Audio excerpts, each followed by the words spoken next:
खबर कानपुर से है, जहां पर चकेरी थाना क्षेत्र के अंतर्गत ग्राम मवैया के अनेकों क्षेत्रीय लोगों ने दबंग पर लगाए जमीन कब्जा करने के आरोप। दरअसल आपको बता दें कि चकेरी थाना क्षेत्र के अंतर्गत ग्राम मवैया में रहने वाले अनेकों पीड़ित लोगों ने क्षेत्र में ही रहने वाले दबंग हरिपाल सिंह के ऊपर जमीन की अवैध खरीद बेच करने एवं जबरन कब्जा करने के गंभीर आरोप लगाए हैं। पीड़ितों का ऐसा कहना है कि दबंग का ऐसा रसूख है कि इतने मुकदमे उसके ऊपर लिखे गए हैं, इसके बावजूद भी वह दबंगई दिखाता है और झूठे मुकदमों में फंसाने की धमकी देते हैं। कई लोगों को फर्जी जेल भी भिजवा चुका है, जिसकी शिकायत हम लोगों द्वारा पुलिस के कई अधिकारियों से की गई है एवं कानपुर के पुलिस कमिश्नर अखिल कुमार से भी की गई है, जहां से हम लोगों को आश्वासन मिला है कि इन मामलों पर उचित कार्रवाई की जाएगी। ये हमारा नाम भानु सिंह चौहान है, मैं ग्राम मवैया में रहता हूँ। यह हमारी जाने की ज़मीन थी। हरपाल सिंह उर्फ इनका HP नाम है। इन्होंने हमारी ज़मीन पे कब्जा कर लिया और हमारे ऊपर हमारे पापा पे दो फर्जी मुकदमे लगाए, एक महाराजपुर थाने से, एक कोतवाली से। पापा की उम्र हमारे लमसम 85-90 साल थी। उनको उस उम्र में जेल भेजा और हमें भी भेजा। 90 दिन हम लोग जेल में रहें। जेल से आने के बाद में फिर इन्होंने काफ़ी दबाव डाला कि इसको मुकदमा को करा लो, नहीं तुम्हें मार देंगे जान से, ये वो। और आज भी हमारी ज़मीन वो कब्जा किए दे नहीं रहे हैं और दो मुकदमा कोर्ट में फर्जी चला रहे हैं और हमें फिर जेल भेजने की धमकी दे रहे हैं। कह रहे हैं सुलह करना है तो अब भी वक्त है, समझ जाओ, नहीं बाद में पछताओगे तुम।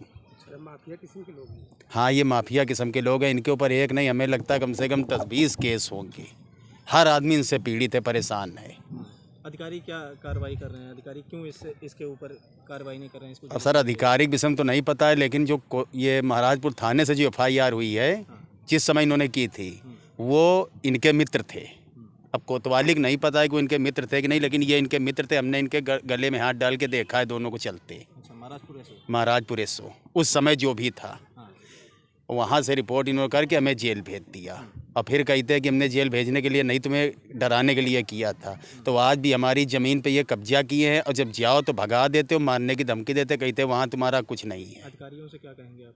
सर अधिकारियों से यही कहेंगे कि इसको सजा दो और इसको जेल भेजो, जैसे इन्होंने हमें 90 दिन जेल भेजा, इसको भी जेल भेजो। योगी बाबा से क्या दरख्वास्त करेंगे? योगी बाबा से तो यही कहेंगे कि इसकी न्यायिक जाँच की जाए और इसको तत्काल जेल भेजा जाए।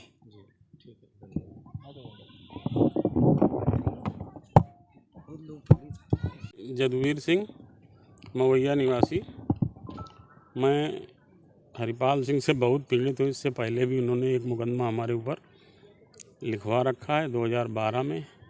फिर वही अभी एक मुकदमा फर्जी लिखवाया है, जिससे मुझे उस सुरेश नाम का व्यक्ति इन्हीं के यहाँ रहता है और उससे 4 बार चेंज करके प्रार्थना पत्र दिलवाए, 4-5 लोगों को।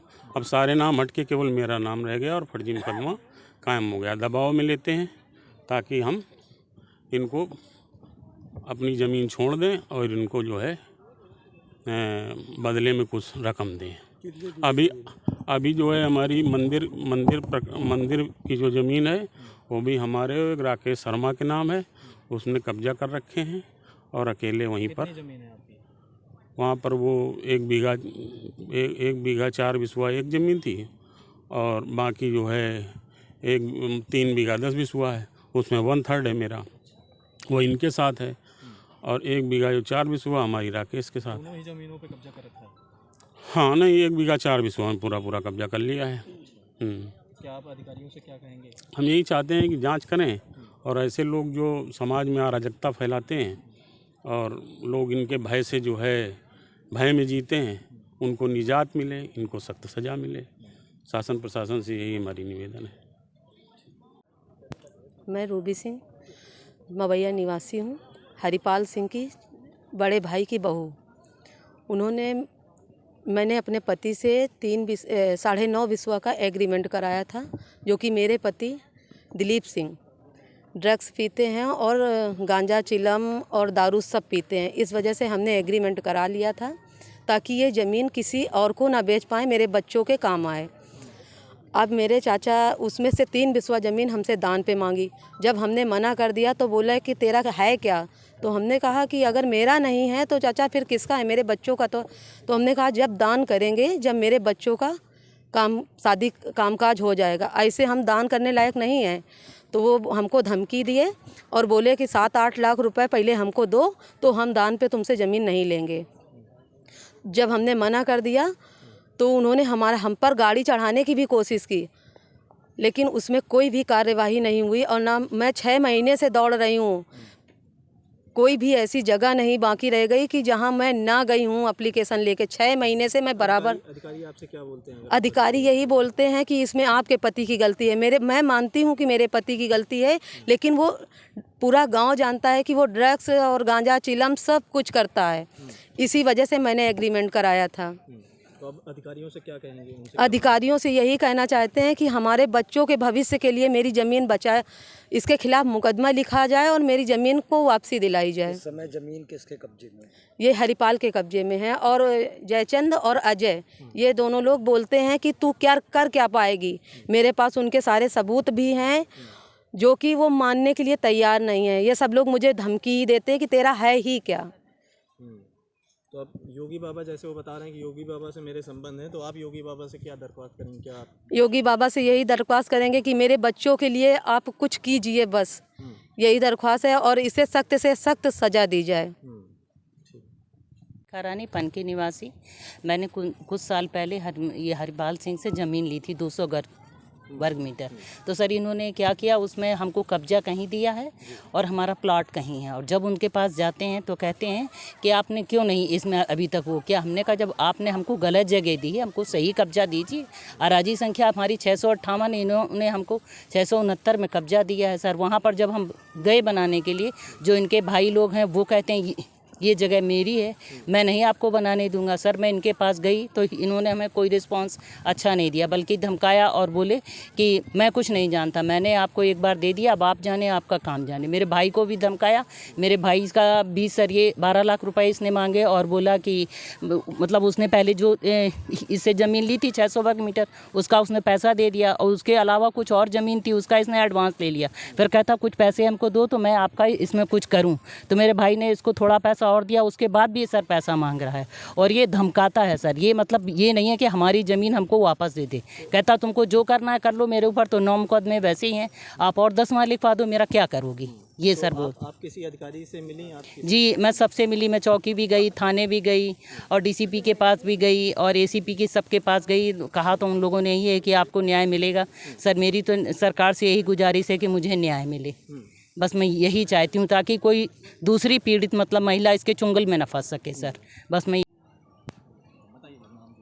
मेरा नाम आशीष त्रिपाठी है। मैं मूल निवासी ग्राम मवैया थाना चकेरी का हूँ। प्रेजेंटली मैं श्याम नगर निवास कर रहा हूँ।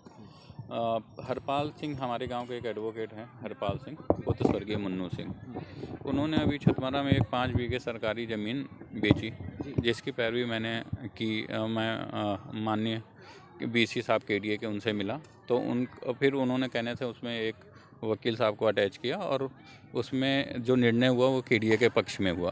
तभी से हरपाल सिंह मुझसे खुन्नस मानने लगा और उसने मेरे खिलाफ कई झूठे मुकदमों फंसाने के लिए कई एप्लीकेशन अपने भतीजे दिलीप सिंह से और खुद स्वयं और अपनी बेटी से दिलाए। और क्योंकि ऐसी जो भी घटनाएं होती हैं, जैसे हमारे गांव मोहल्ले में हुई, काफ़ी लोग अनपढ़ हैं, पढ़े लिखे नहीं हैं, तो अधिकतर लोग मेरे पास आ जाते हैं। अगर मैं उनकी मदद कर देता हूं, उसकी भी वो खुन्ना सकता है। एक बार मेरे ऊपर मेरी गाड़ी पे ट्रक चढ़ा के मेरी हत्या भी करने की कोशिश की। उसमें 307 का मुकदमा भी लिखा, लेकिन फिर बाद में वो पार्सली उसमें चार्जशीट लग गई, उसका नाम हटा दिया गया, क्योंकि वो बहुत पहुँच वाला है, हर जगह मैनेज कर लेता है। जैसे कमिश्नर जो हैं वो महाकाल ऑपरेशन चला रहे हैं और बड़े बड़े भूमाफियाओं पर शिकंजा कस रहे हैं जी, तो क्या आपने ये मुद्दा उनके समक्ष रखा है? जी, मैं अखिल सर से पर्सनली मिला, सर को मैंने एप्लीकेशन दी। सर ने मुझे आश्वासन दिया कि इनके खिलाफ कड़ी से कड़ी कार्रवाई होगी और उन्होंने की भी। उन्होंने हमारी एक बहन है रेखा जी के खिलाफ उसने 200 वर्ग गज की धोखाधड़ी की थी। उसमें सर ने जांच कराई, जांच में वो दोषी पाया गया, उसके खिलाफ मुकदमा लिखा। 1-2 और लोगों के साथ जिनको मेरे संज्ञान में जो 10-11 लोग हैं, सभी की एप्लीकेशनों पे जांच चल रही है। सर ने कहा अगर ये गलत पाया गया तो निश्चित ही इसको कठोर से कठोर कार्रवाई होगी और ये जेल के सलाखों के पीछे होगा, कानूनी कार्रवाई की जाएगी। कितने की प्रॉपर्टी का हेर फेर इस व्यक्ति द्वारा किया गया है? करोड़ों की संपत्ति तो इसने सरकार की ही बेच डाली है। बाकी 10-11 जो लोग हैं उनकी संपत्तियों में भी समझ लीजिए कि करोड़ों की संपत्ति अगर सबकी मिला दी जाए तो करोड़ों की संपत्ति होगी, जिस पे इसकी नीयत ख़राब है। अगर इसको पहले तो ये क्या करता है कि अपनी बेटी एक हर्षिता सिंह और अपनी वाइफ को लोगों के घर पहुंचा देता है। अगर वो नहीं तो ऐसे ही लोग डर जाते हैं कि भाई अरे ठीक है करके, अगर नहीं उससे बात बनती फिर क्या है, रंगदारी मांगता है। रंगदारी ना किसी ने दी तो या तो सिविल का कोई सूट ले आएगा या क्रिमिनल सूट ले आएगा, इस प्रकार जाके। और इतना मन बढ़ा है कि पुलिस के सामने हम लोग चौकी में गए, चौकी में हमारे सामने सबके सामने ही बोलने लगा 9 मुकदमे ऑलरेडी हैं, 10वां करवा लोगे तो हमारा क्या उखाड़ लोगे। क्या आप लोग ने लायर्स में या बार एसोसिएशन में इस बात की शिकायत की? नहीं, लायस और बायस में तो हमने नहीं की शिकायत इसकी कहीं भी। मुझे पता है कि वकील है तो इतना ज़्यादा फ़ायदा नहीं होगा, तो जहाँ फ़ायदा हो सकता है तो वहीं हमने करने की कोशिश की। अच्छा, लगभग कितने मुकदमे हैं इसके ऊपर? लगभग 9 मुकदमे तो ऑलरेडी हैं इसको। क्या चाहते हैं अधिकारियों से, क्या मांग करते हैं? अधिकारियों से मेरी यही मांग है कि ऐसे आदमी कठोर से कठोर कार्रवाई हो, इसको जेल के पीछे भेजा जाए ताकि सभी लोगों को उत्पीड़न से इसके बच सकें।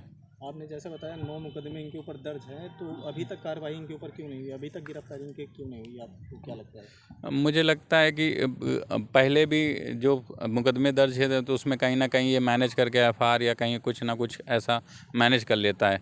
जब तक इसको संगीन धाराओं में इसके ऊपर मुकदमे नहीं दर्ज होंगे तब तक, जब तक ये जेल के पीछे नहीं जाएगा, तो अगर ये बाहरी बना रहा तो ये वैसे ही मैनेज करता रहेगा। अगर एक बार जेल के अंदर चला गया तो फिर हम सब लोग कार्रवाई भी अच्छी तरह कर सकते हैं। दूसरा इसका पैटर्न ये है कि जैसे आप जो भी पुलिस अधिकारी या कोई भी इसके खिलाफ कुछ लिखता पढ़ता है या कार्रवाई करता है तो इतनी एप्लीकेशन उसके खिलाफ दे देता है कि वो भी बेचारे बैकफुट में आ जाते हैं। ऐसा ही लेवल पे तो स्पेशली देखा गया है कि हम पारिवारिक हमारे हरिपाल सिंह बाबा लगते हैं। इन्होंने जो है हमारे पिताजी और चाचा लोगों से जो है फर्जी तरीके से जो है इन्होंने वर्ष 1998 में जो है मुक्ताराम करवा लिया था। इसके बाद इन्होंने सारी ज़मीन उस जो अराजियों का मुक्ताराम कराया था वो सब बेच लिया। जब वो अराजियाँ ख़त्म हो गई तो हमारा एक अराजी है 669, उसमें लोगों को कब्जा देना शुरू कर दिया। जब हमें पता चला कि ये जो है हमारी ज़मीन बेच करके वो दूसरी अराजी में कब्जा दे रहे हैं तो हम लोगों ने उसका विरोध किया। तो कह रहे हैं कि तुम ज़्यादा ना करो, नहीं तो तुमको जो है ऐसा फंसवाएंगे कि ज़िंदगी भर जेल में फंसोगे। और कई लोगों से हम लोगों से झूठा प्रार्थना पत्र दिलवाया अपने ड्राइवर दुर्गेश से SC/ST का मुकदमा लिखवाने के लिए। अभी भी बराबर प्रार्थना पत्र दे रहे हैं हम लोगों को कि जो है इनको जो है झूठे मुकदमे फंसा दिया जाए, इन पर दबाव बना लिया जाए और इनकी ज़मीन हड़प कर ली जाए। तो हमारी सरकार से यही गुजारिश है कि इनको जो है इन पे जो है दंडात्मक कार्रवाई की जाए। ये पूरे गाँव में, मतलब गांव क्षेत्र, चकेरी क्षेत्र, मवैया क्षेत्र, अहिरमा क्षेत्र, मतलब इनसे इतना लोग पीड़ित हैं, इतना पीड़ित हैं। ये लोग जो है ये पूरा गिरोह चलाते हैं। इनका गिरोह, कई लोग हैं गिरोह में, ये जो है ज़मीन का काम करते हैं और उसमें जो है सब साथ में मिले हुए हैं। और क्या कहते हैं कि हम लोग को बहुत पीड़ित किया है, फर्जी मुकदमे में फंसाते हैं और जो है कहते हैं कि ज़मीन दो। किसी अधिकारी के पास गए?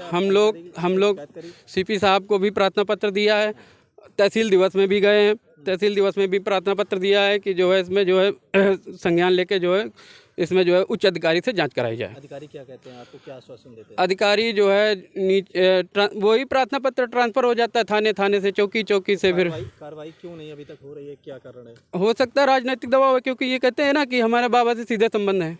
योगी महाराज से? हाँ, मतलब योगी आदित्यनाथ से संबंध बता रहे हैं? हाँ, कह रहे हैं सीधे संबंध है बाबा से। हाँ, क्या अखिलेश दुबे जैसा ही माफिया है? बिल्कुल उसी पैटर्न पे काम हो रहा है इनके साथ। ये सब मिले हुए, मतलब इनके कई लोग हैं जो है गांव के कई लोग जो है इनके साथ के जो गैंग बना करके काम कर रहे हैं। ठीक है भैया, आप बात करेंगे? मेरा नाम मयंक दीक्षित है, मैं मवैया का निवासी हूँ। मेरे पापा का नाम ओम प्रकाश दीक्षित है। हमारे पास एक ज़मीन का टुकड़ा था, तो वो ज़मीन का क्या हुआ कि इन्होंने अभी हाल फिलहाल में उसके फर्जी दस्तावेज़ तैयार कर लिए हैं और मेरे ऊपर मुकदमा डाल दिया है। पूर्व में ये लोग मेरे घर में आते थे और आ करके इनका पूरा मतलब ग्रोह चलता है। ये हरिपाल सिंह और ये मवैया के ये भी रहने वाले हैं। तो ये हमारे घर में आते थे और रंगदारी मांगते थे। हाँ, और ज़मीन मेरी मतलब वो लेने के लिए कई रहे थे। उसमें हुआ क्या है मेरी ज़मीन में कि मेरे पिताजी और माताजी, मतलब जब से मैंने देखा, मैं असल में बाहर रहता था, मेरे माताजी और पिताजी ख़त्म हो चुके हैं। तो जब से मैंने देखा मेरे माता पिता उसमें खेती वेती कर रहे थे। अब क्या हुआ कि मेरे को मालूम चला जब मेरे लास्ट ईयर मेरे पापा ख़त्म हो गए, तो मेरे मालूम चला कि मेरे पापा ने कोई एग्रीमेंट किया हुआ था, तो उसका मेरे पापा ने मुकदमा भी डाला हुआ था। तो मैंने वो मुकदमा देखा चल रहा था, तो उसमें हमने जिससे मुकदमा था उससे हमने वो पूरा कैंसिल करवा लिया, ख़त्म हो गया। अब उसी सेम डेट का इन्होंने एक कागज़ बना लिया और कागज़ बना करके फर्जी मुकदमा डाल दिया मेरे ऊपर कि ये ज़मीन तुम्हारी मम्मी ने मुझे दे दी थी। इस बात पे तो आपने किसी अधिकारी के पास हाँ, हमने कमिश्नर साहब के पास गए थे, तो उन्होंने हम लोगों से बोला था, कह रहे थे कि इसमें जांच कर रहे हैं और जल्द से जल्द कार्रवाई होगी। हो गए 15 दिन समथिंग हो गए होंगे। 15 दिन में क्या कार्रवाई हुई? अब कोई कार्रवाई नहीं दिख रही 15 दिन? नहीं कार्रवाई हुई है, क्योंकि हमारे थाने से और चौकी से एसीपी साहब के पास से मेरे पास फ़ोन आया था, तो वहाँ हम लोग गए थे, बयान देने के लिए बुलाया गया था, तो बयान वहाँ पे दे आए हैं। क्या कहेंगे आप अधिकारियों से, क्या कहेंगे क्या होना कि चाहिए? जल्द से जल्द इनके खिलाफ़ कोई ना कोई कार्रवाई हो। इनसे बहुत से लोग पीड़ित हैं, सिर्फ हम ही नहीं, हमारे जैसे बहुत से लोग पीड़ित हैं। मेरे ना माता है ना पिता है, कोई नहीं है, और मेरे पास बस वही एक ज़मीन का टुकड़ा था, और मेरे पास सारे उसके दस्तावेज हैं। जिस तरीके से इन्होंने फर्जी काम किया है, इनका पूरा एक गुट चल रहा है। कानपुर से भरत पांडे की रिपोर्ट, TV1 इंडिया न्यूज।